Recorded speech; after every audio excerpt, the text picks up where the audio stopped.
हर तरफ फिक्र को दौड़ा के थकाया हमने, कोई दीदी ने मोहम्मद सा न पाया हमने।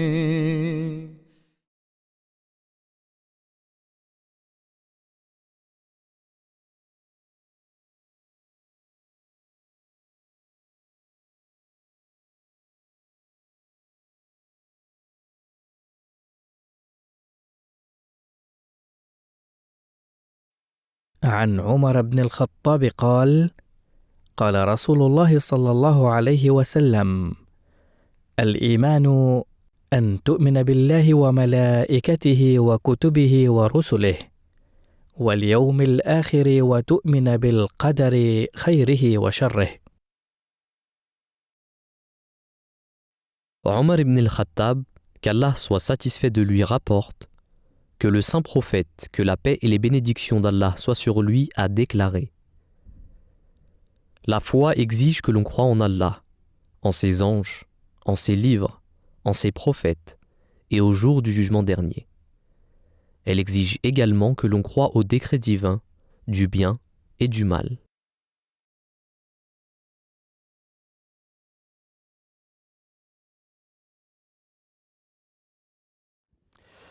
Mesdames, Mesdemoiselles, Messieurs, salam alaikum wa rahmatullahi wa barakatuh. On se retrouve aujourd'hui pour une toute nouvelle émission de Lumière sur Hadith. Une émission, comme vous le savez, consacrée aux paroles du Saint-Prophète sallallahu alayhi wa sallam. Et aujourd'hui, on va continuer toujours sur le même hadith qui est les 6 articles de foi. Donc nous avons développé les 4 premiers articles dans les émissions précédentes. Aujourd'hui, on va s'intéresser aux 2 derniers articles, à savoir le 5e et le 6e, la croyance au dernier jour et la croyance au décret, qu'il soit bon ou mauvais. Et pour cela, j'ai toujours auprès de moi, pour m'accompagner, le frère Ousmane Touré Saheb. Ousmane Saheb, salam alaikum. Wa alaikum salam wa rahmatullahi wa barakatuh. Alors comme on a parlé des articles précédents, et là on arrive à un 5e article qui suit effectivement un ordre précis, comme on l'a déjà mentionné précédemment. Et là, le jour du jugement dernier, introduit une logique. Jusqu'à présent, on était resté sur la terre, mais maintenant on nous parle d'une vie après.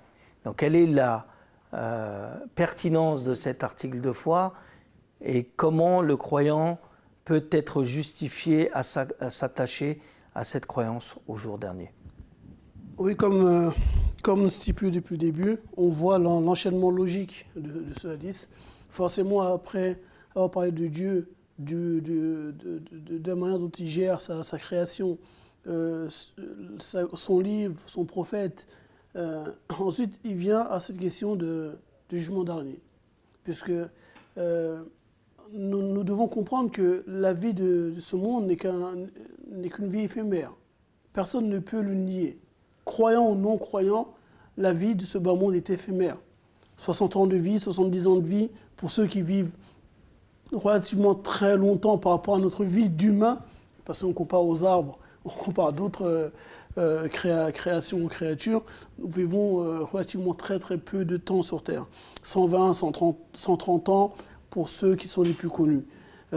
Donc la vie est très courte, très éphémère. Donc comment accomplir le but de la vie? C'est à travers l'enseignement qui a été donné pour atteindre cet état-là. Cet état de bonheur, cet état de félicité, cet état de tranquillité d'esprit a une conséquence.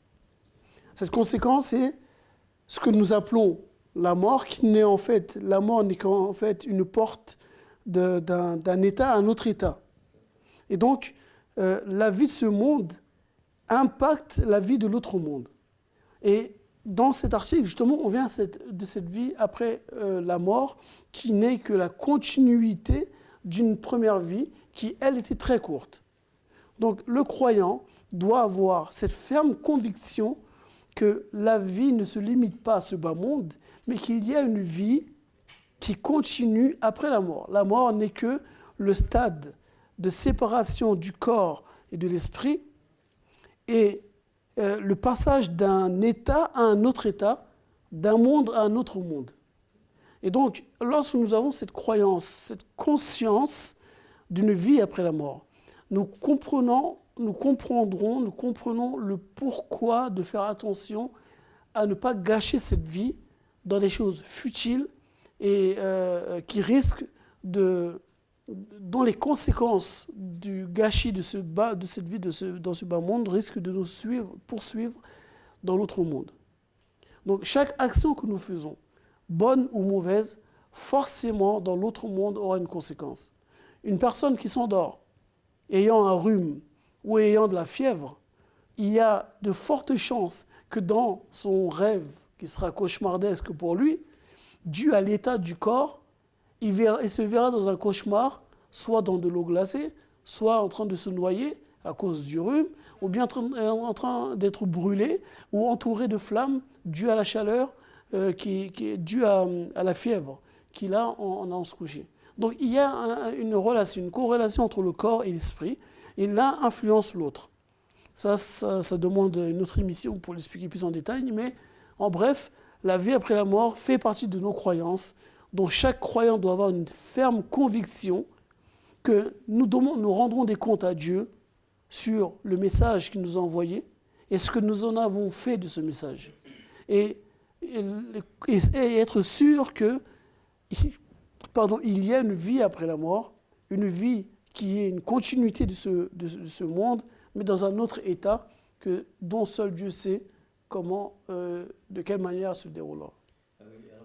Pour prolonger votre explication, effectivement, le croyant est justifié à se baser sur cet article de foi qui veut que le monde d'aujourd'hui, comme vous l'avez dit, le monde terrestre ne se limite pas du tout à cette vie et qu'il est transitoire, il est éphémère, il est temporaire et que l'homme étant sujet au temps, il lui est demandé de bien réfléchir que toutes ses actions doivent porter vers l'au-delà, vers la vie après la mort, parce que chaque chose qu'il accomplira ici aura une répercussion après la mort.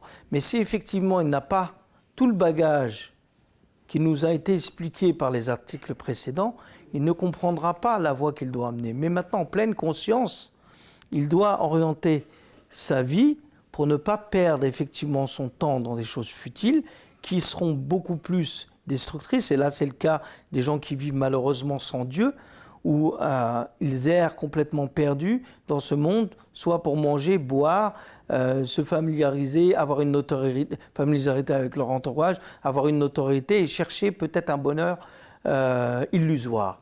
Et donc là, effectivement, on voit que cette croyance en l'au-delà, cette croyance, elle est liée à notre âme, qui est développée en même temps, qui est latente au niveau du corps, mais le corps, in fine, n'est pas une fin en soi, puisqu'il est destiné à périr après la mort, comme vous l'avez rappelé, est une porte qui nous amène à la séparation entre le corps et l'âme, et cette âme est nourrie même dans ce monde fait d'épreuves et de difficultés, et d'efforts qui doit être entrepris par l'homme de manière à plus, et là j'introduis peut-être une notion qui pourrait être étrangère pour beaucoup, nourrir son âme et favoriser le développement de son âme de manière à la préparer à l'au-delà.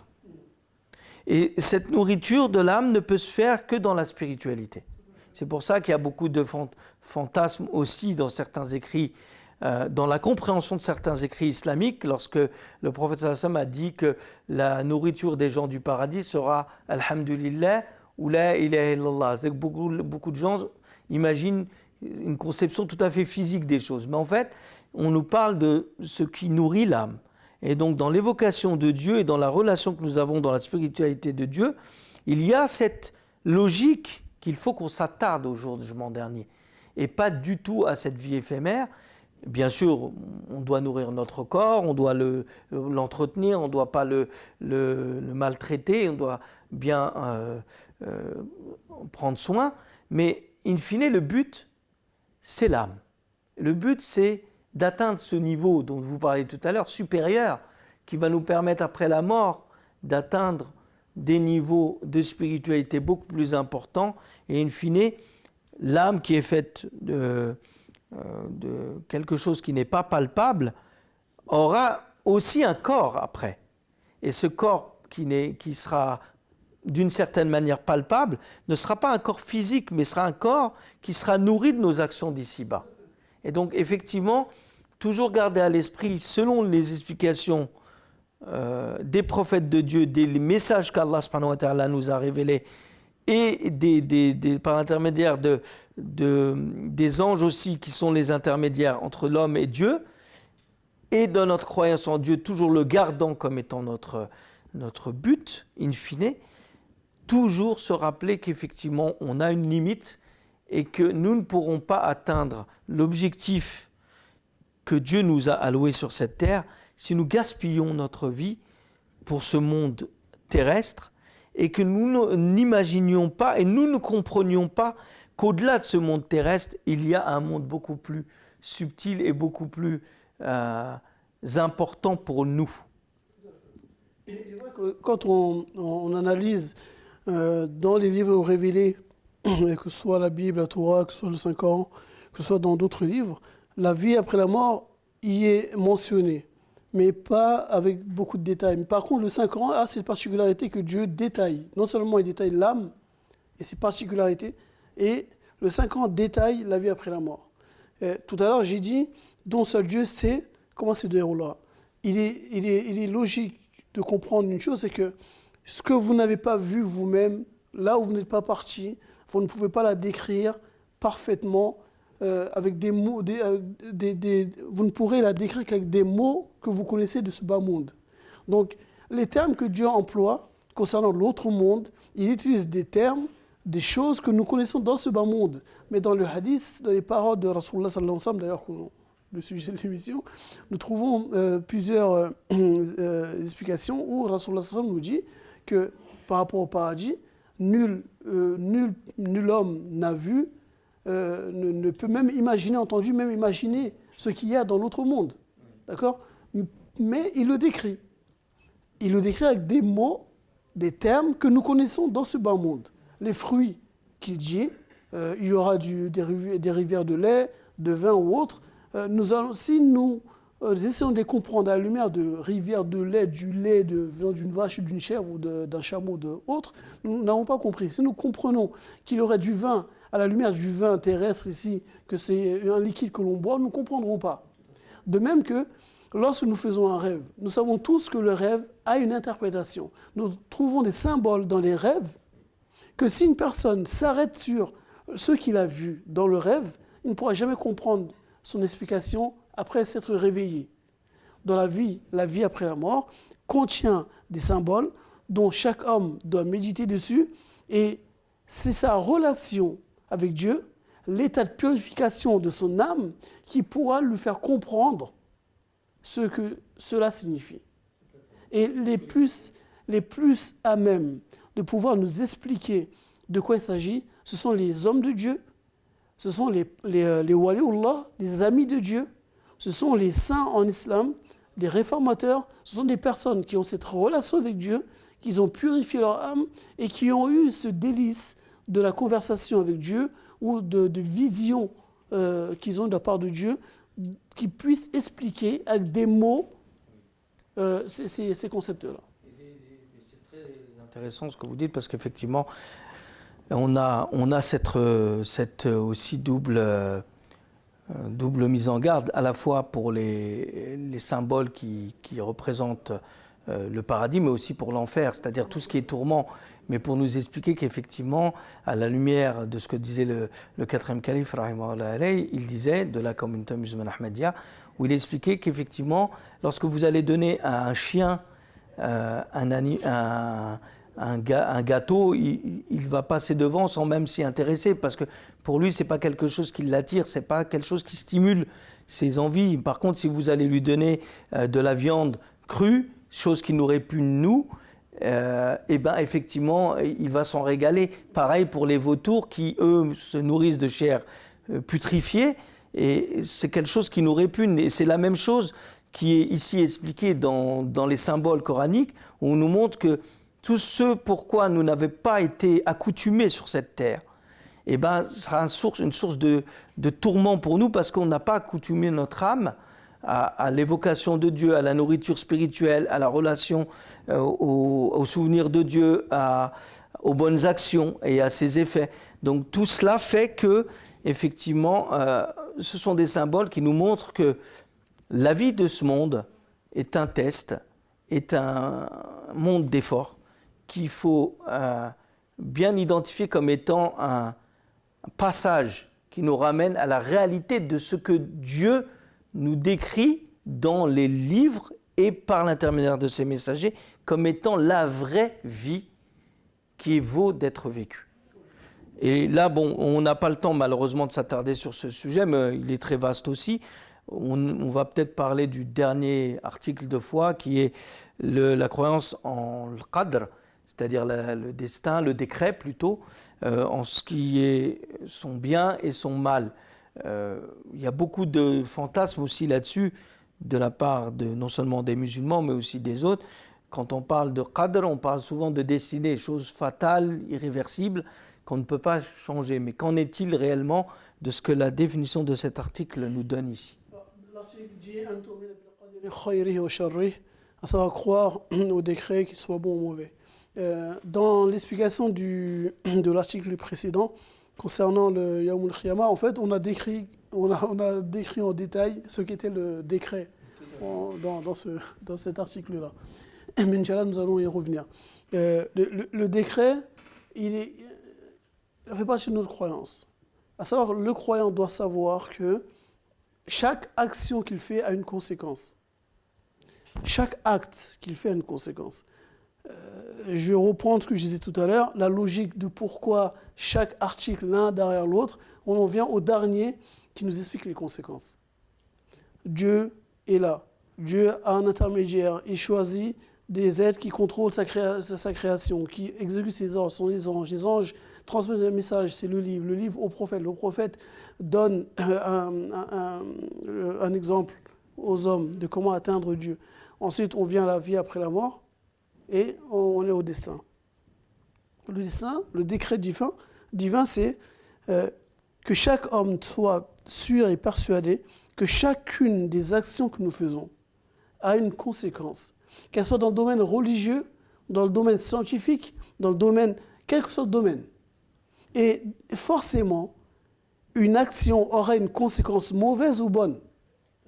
Dans le cadre de la religion qui nous concerne, nous devons comprendre que la non-observance d'une règle divine, d'un ordre divin, d'un précepte religieux, amène un décret, amène une conséquence négative, mauvaise. Elle ne peut jamais être bonne. Car l'obéissance à Dieu amène le bien. C'est ce que Dieu dit dans son Coran. Tout ce que vous faites de bien, ça vient de Dieu. Ce que vous faites de mal vient de vous-même. Pourquoi? Parce que le bien est attaché à Dieu. Le bien, c'est ce que Dieu a décrété, c'est ce que Dieu a demandé à l'homme de faire. Si vous le suivez, la conséquence de cette action que vous allez avoir, c'est du bien. Par contre, si vous désobéissez, c'est plus moi le responsable. C'est votre désobéissance à mon ordre qui a induit, qui a donné comme conséquence telle chose. Alors vous avez peut-être des exemples que vous avez mentionnés déjà dans le précédent article concernant les anges, on avait parlé de la gestation pour autrui, oui. Et donc peut-être que là-dessus vous pouvez illustrer cela. Alors, les gens vont dire pourquoi est-ce qu'il fait une fixation sur la question de la GPA? Non, c'est juste pour illustrer, parce que je pense qu'on n'avait pas fini et c'était important de... Alors, c'est-à-dire que Dieu a, comme on en parlait avant qu'on reprenne l'émission, elle est que dans tout ce que Dieu a créé, il y a une conséquence. Oui. Et l'homme doit toujours réfléchir avant de faire une chose. Oui. Car s'il ne réfléchit que sur l'instant présent et qu'il ne réfléchit pas aux conséquences à long terme d'une action, ça serait catastrophique. Nous devons toujours réfléchir aux conséquences de nos actions. C'est pourquoi dans chaque pays, il y a des comités d'éthique, de morale ou autre, où il y a des experts qui doivent réfléchir sur est-ce que cette chose à long terme sur la société elle sera mauvaise ou bonne, et réfléchir dessus. Dans le monde des croyants, c'est différent. Dieu nous permet, nous ne nous permet pas. Que nous comprenions le pourquoi, la chose ou non, nous ne la faisons pas ou nous la faisons parce que Dieu nous l'a demandé. À une époque, aujourd'hui, des gens, quand Rasulullah sallam parle d'utiliser siwak pour nettoyer les dents, même des croyants dans l'islam aujourd'hui ne comprennent pas ou ne la pratiquent pas. Pourquoi? Parce qu'ils se disent, mais cette chose, ça appartient à notre temps. À l'époque, ils n'avaient pas de brosse à dents. Et aujourd'hui, on voit que les experts dans le domaine médical expliquent les bienfaits du siwak, à quoi il sert, qu'est-ce que ça fait et d'autres, des musulmans aujourd'hui se réveillent et disent ah mais c'est une bonne chose en fait. C'est pourquoi nous devons, ce que Rasulullah sallallahu alayhi wa sallam nous a enseigné, ce que 5 ans nous enseignent de la pratiquer, même si nous ne comprenons pas forcément ce qu'il y a derrière, mais tant que ces choses sont considérées comme bonnes par le prophète, ses compagnons, et les tabaïn, ceux qui ont suivi les khulafa rachidin, nous devons la pratiquer, essayer de faire du sommet de la pratiquer. Pour revenir à la GPA, je reprends ce que ça signifie, gestation pour autrui. C'est le fait d'utiliser les spermatozoïdes d'une tierce personne, mettre dans le corps d'une autre personne. Ça conduit à des choses catastrophiques à long terme. Dans le meilleur des mondes, on contrôle tout, on fait attention que ça n'arrive pas. Mais aujourd'hui, on trouve des exemples de personnes aux États-Unis qui ont été en Inde, faire appel à une mère porteuse en Inde, et qui après la naissance, ils ont vu l'enfant, ils n'avaient pas les yeux bleus, comme ils avaient souhaité l'avoir. Il était un peu basané. Alors j'ai dit non, on n'en veut pas. L'enfant est l'enfant de qui? Ça pose un souci. La mère porteuse, elle dit c'est pas mon enfant. Moi, je l'ai porté pour 9 ans, mais c'est pas mon enfant. C'est votre enfant. Mais ils n'en veulent pas. L'enfant est là, ok. On va arriver à d'autres choses. La même pratique, ok, dans le ventre de telle mère, dans d'autres mères, pas les mêmes personnes. On va arriver à une conséquence de consanguinité. Tel enfant naît, on ne sait pas qui sont ses parents. L'autre personne, cette fille est née, on ne connaît pas ses parents parce que les deux ont rejeté l'enfant. Ces deux enfants, pour eux, ne sont pas frères et sœurs. Ils ne se connaissent même pas. Ils vont finir par se marier entre eux. Ça va créer de la consanguinité, des malformations. Et là, effectivement, on rentre dans la conséquence. En arrière, avant que Dieu n'ait décrété la loi qui interdit le mariage incestueux, le mariage entre frères et sœurs. On revient à cette époque pré-islamique, préhistorique, où nous avons de la consanguinité. Okay? Donc voilà pourquoi l'islam est opposé à ces questions-là, à ces choses où l'homme joue l'apprenti sorcier. Nous avons aussi une autre chose, c'est le don de, comment ils appellent ça ? De sperme. Oui, ça, j'ai un exemple pour ça, oui, effectivement. Le don de sperme, c'est quelque chose que quand on réfléchit à la conséquence du don de sperme, c'est pas comme le don du sang. Je donne mon sang à quelqu'un qui a un accident, il n'y a aucune conséquence. On sauve la vie des gens. On sauve la vie de la personne. Oui. Mais je fais un don de spermatozoïdes à un laboratoire. Pour en faire quoi ? Le pire, c'est que moi j'ai un exemple parce que j'avais écouté une émission, un reportage qui était où il y avait un donneur de sperme qui revoyait en fait quelques-uns de ses enfants, et j'ai été choqué parce que il disait que je ne sais absolument pas combien de fois je l'ai donné, et je sais que j'ai énormément d'enfants dans le monde, et bon là en l'occurrence c'était en France, et il dit que j'ai dû en donner plus de 200 fois. Donc il y a dans la nature, en France, des gens qui sont frères et sœurs, ils ne le savent pas. Donc vous imaginez les conséquences de gens qui, si vous institutionnalisez ce type de pratique, vous ouvrez la porte au chaos. Parce que la biologie vous rattrapera tôt ou tard, la nature vous rattrapera tôt ou tard. On voit effectivement les limites. C'est que c'est effectivement ce que vous disiez, l'homme joue à l'apprenti sorcier, pire, il joue à l'apprenti Dieu. Parce qu'ici, il pense tout contrôler alors qu'il ne peut pas contrôler.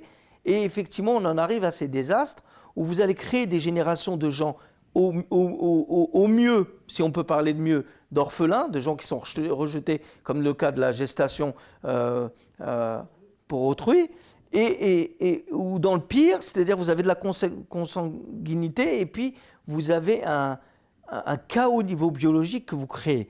Donc, effectivement, ça nous ramène à cela, et je terminerai peut-être par cela, la responsabilité qu'a l'homme devant toutes ces actions, en référence à ce dernier article de foi, parce que chaque chose dans son décret a un but précis qui lui a été alloué, programmé pour lui-même. Et s'il sort de ce cadre qui lui a été, ce qu'on pourrait appeler le cadre de la nature des choses, alors il devra en subir les conséquences néfastes. Et il convient effectivement de comprendre la rationalité de tous ces articles de foi, du début jusqu'à la fin, qu'il faut remettre Dieu au centre de tout et nous responsabiliser, en l'occurrence ici l'homme, le croyant musulman, et doit être responsable face à tout cela. Je pense que c'est un sujet qui demande vraiment plusieurs explications. On a donné des pistes de raisonnement. J'espère qu'elles ont été profitables pour l'ensemble des gens qui nous ont écoutés. Et on va se retrouver pour une autre mission. Cette fois, on a clôturé ce hadith pour un autre hadith, Inch'Allah. Je vous souhaite à tous, et je vous remercie pour l'attention que vous avez portée à ce sujet. Je vous rappelle que si vous voulez poser vos questions, vous pouvez le faire à hadith avec un s @mtafrance.tv, et je vous donne rendez-vous à la prochaine émission. Assalamu alaikum wa rahmatullahi wa barakatuh.